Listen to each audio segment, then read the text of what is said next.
sound. Ho. Ho, ho, ho. Here we go.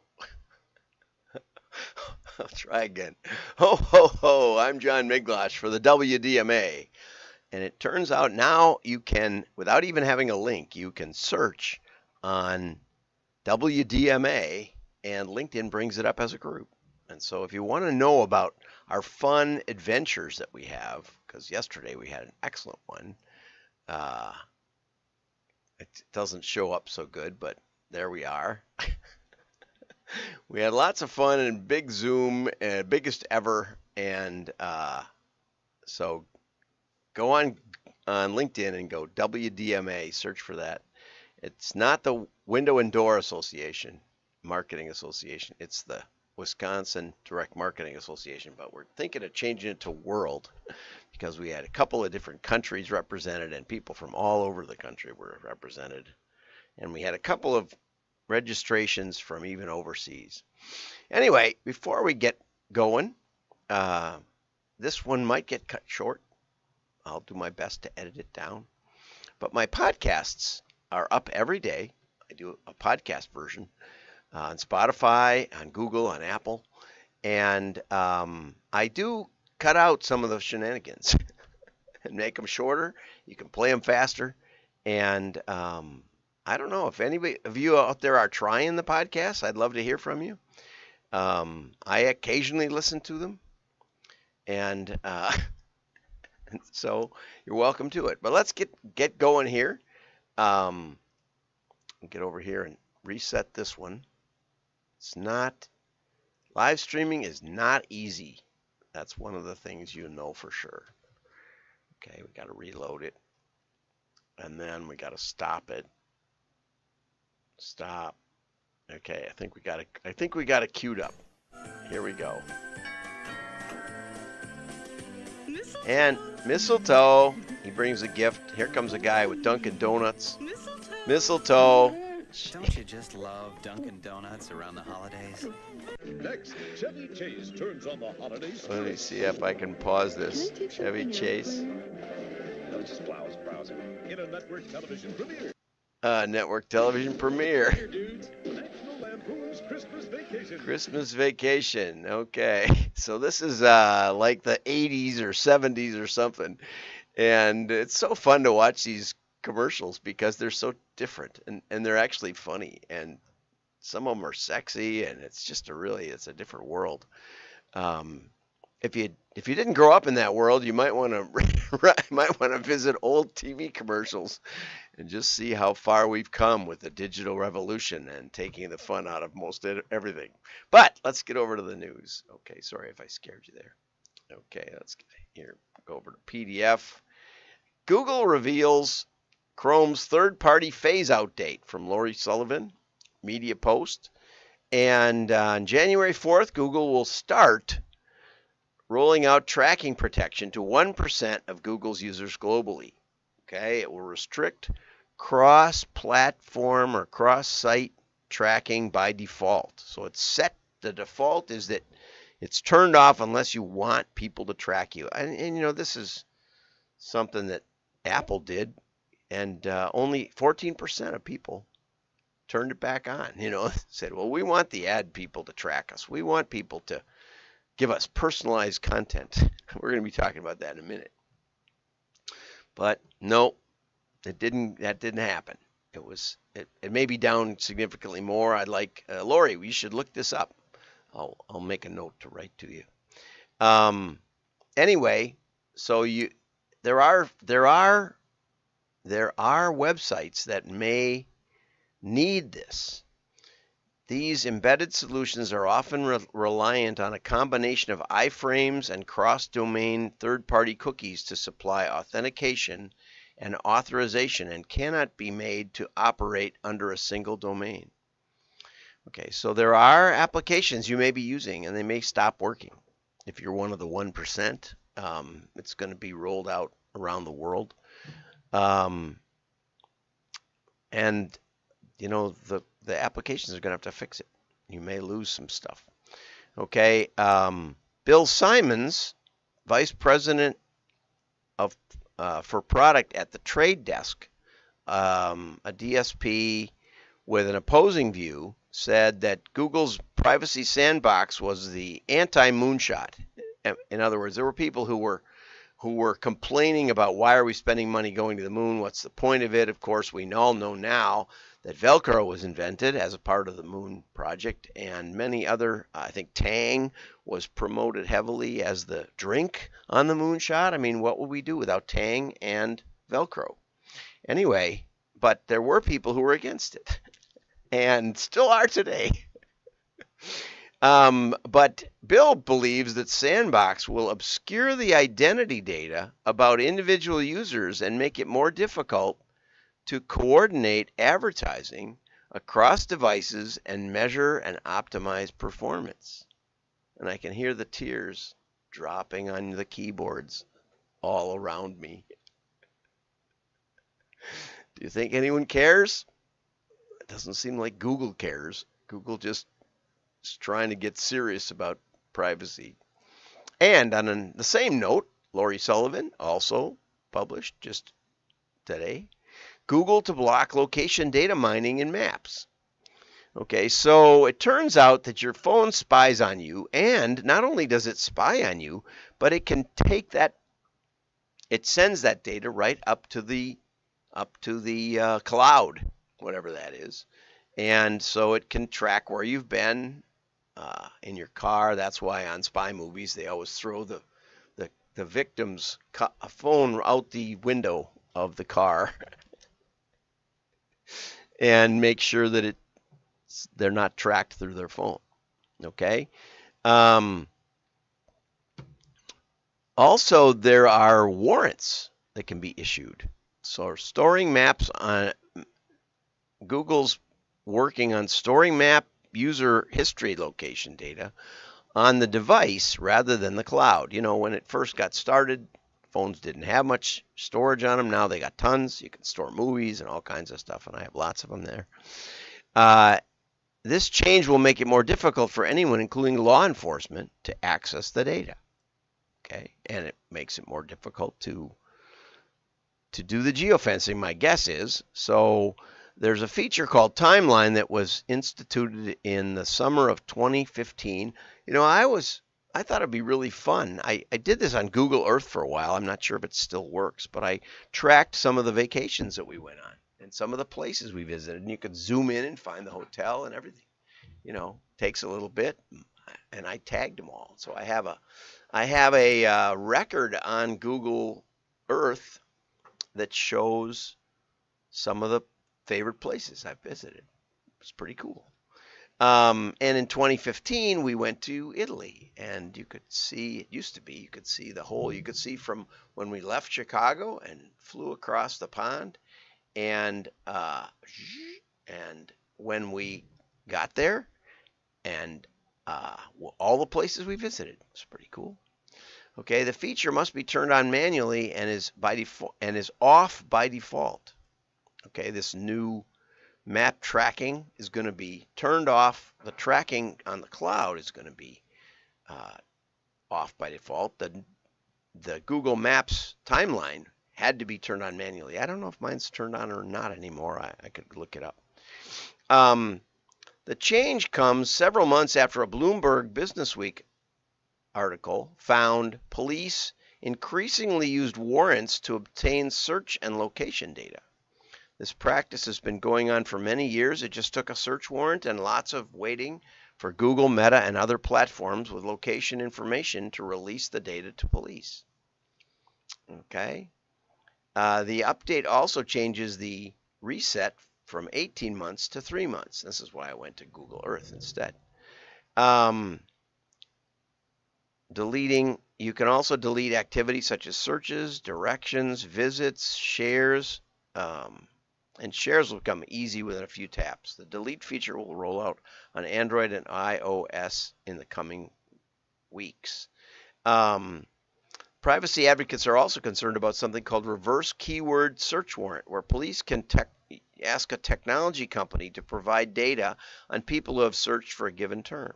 You know, for example, you might be curious about how to make an atomic bomb or something else, you know. I watch lots of do-it-yourself videos on how to make things that you wouldn't think about, like masking fluid for watercolor you can make with deodorant bars. Who knew, right?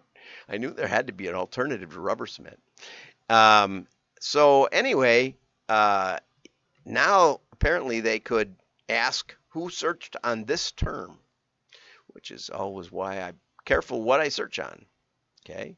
Search queries can be extremely sensitive, and especially because Google rarely gets what you want, and it doesn't really work. So you know that just the term itself is not necessarily indicative of your context or your intention. Okay, here's an article by Joanne Gore. It's quite long, 8 to 11 minutes. Joanne was on the Jingle Mingle yesterday, and a good contributor. The style consultant said I should do more work with Joanne. Also, whattheythink.com gave me permission to access this because it was blocked because I'm not a subscriber, so that was kind of them. But Joanne has been involved with customer communications management, and there's an organization called Explore that was founded in 1981 and are experts at designing, producing, implementing, delivering, and managing high volume, highly regulated, and highly personalized communication across all channels in all formats. Mainly, their focus has been over the years bills and statements on a monthly basis.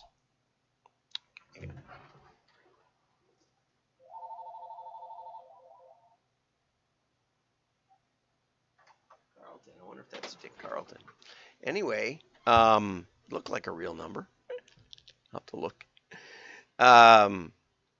They are essentially variable data mavericks. Okay, and but it's not clear that they use it a lot for marketing.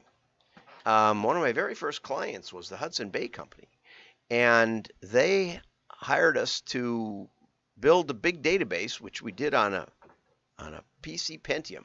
250 million transactions were put through one of the first Pentiums ever on the market back in about 1995. No one believed we could do it. Microsoft actually hired us to find out how we did it. We worked with Borland back in those days. But anyway, so Joanne is saying that this kind of technology is making more and more headway and allows us greater and greater personalization. Now, where I part with most personalization is that most merchants, most companies don't keep very much information on their customers. Maybe because it's blocked, maybe because they're trying to do third party. And I've shared before that for example, ESPN asks me which sports teams and personalities I'd like to follow, but then they serve up all kinds of sports that I couldn't care less about. Like women's field hockey. It's just not on my radar. Not even regular hockey. They serve that up too. Men's NHL, I don't follow. It's not something I'm interested in. Much better would be or in addition to my preferences, what I prefer, it would be great to ask me what I don't want to see, because a vast majority of what they put up in my feed is things I couldn't care less about. And if you're going to sell advertising, wouldn't you want to know that, right? Back in the very, very early days of Land's End's website, they had the ability to load they gave the customer the ability to load your sizes and things. And you could actually search the on sale and liquidated items by your size. I just never see that anymore. I never see, and they changed it. You can see what's on sale, but inevitably it's not in your size or it's not in a color you like, and it's just endless putts. And often, Joanne will go on to say that we want to have consistent. She spends a lot of time on multi-channel versus omni-channel.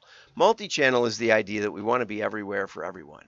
We want to give you the opportunity to find us, maximize reach. Omni-channel, on the other hand, is about precision and it's about focusing on how I'd like to be talked to. No one does. No one pays any attention. Even the ESPN, back to them, they have a wonderful little button called Scores on the phone. Scores. It's not on their app. It's not on their website. There's no Scores button. What the Scores button does is it shows me only the scores of the teams I'm interested in, and it's just excellent for finding out if there's a game tonight. You don't have to wade through anything. So I use ESPN on my phone for scores. That's it. Now, if you actually follow a game, they've been putting up an ad for Etsy. I've tried 5, 6, 7, 8 times to tell them I don't want that ad anymore. I've seen it. It's irrelevant to me. It's weird looking ad, and I've tried to block it. I've tried to say I'm not interested. Nobody cares. It's wonderful. It's wonderful how with all the talk about precision and preferences that the biggest marketers totally ignore it. They ignore my size, which I'd love to give them so I could shop more efficiently. They don't show me things I don't want to see. Sorry. Anyway, so like I said, it's a long article. Joanne says that the key is to know your audience. Well, I did work for the North American Fishing Club, and they wanted to hire me to figure out what fish someone would fish for by zip code. Because when I started working with them, I joined their organization, and apparently they sent me a book, which I sent right back. I didn't even remember getting it, to be honest. A couple months later, I said, I don't think I got a book. And they said, well, where do you live? And I said, in Wisconsin. And they said, well, you'll get the walleye book. Walleye fishing is famous in Wisconsin. I don't like fishing for walleyes. I've traveled all the way up into Canada to fish for walleyes. They don't fight. They just lay there.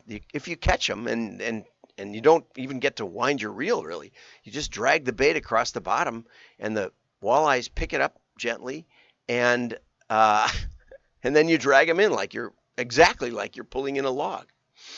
They're very good eating, very, very good, but they're no fun to catch. And they said, well, we send that book based on where you live. And I said, my next door neighbor goes to Costa Rica to fish. That's where he likes to fish, on the west coast of Costa Rica, deep sea fishing. My other neighbor likes to go to Ohio, and he does do walleye fishing. I personally like bass fishing, and I like panfish fishing off the pier, but I also like the west coast of Florida snook fishing. I said, I got an idea for you. Instead of trying to model and figure out this data based on stuff that you don't really know for sure, why don't you ask your new members, what's your favorite fish to fish for? Bass, walleyes, catfish, other whatever, carp. Anyway, so we try to catch up all these scraps of information with very little understanding. Modern consumers crave personalization, but you literally don't give it to us. Even the most obvious solutions are not implemented. And instead, we want marketers to try and figure it out. And I have yet to see ever a case study, a good solid case study with holdouts and controls that shows the value of personalization in the context of its cost. Okay? With Musician's Friend, we tried for 18 months, and we did it on the basis of musical instruments they bought. So we knew who had a beginning guitar versus an expensive guitar. We knew who was a drummer instead of a guitar player. It worked. We got higher response, but it was so much trouble. So send me a case study. And the style consultant says that Joanne and I should work together. So for 2025, 2024, I'd like to see some quality tests with people who are doing this opti marketing. Have a great day. Merry Christmas.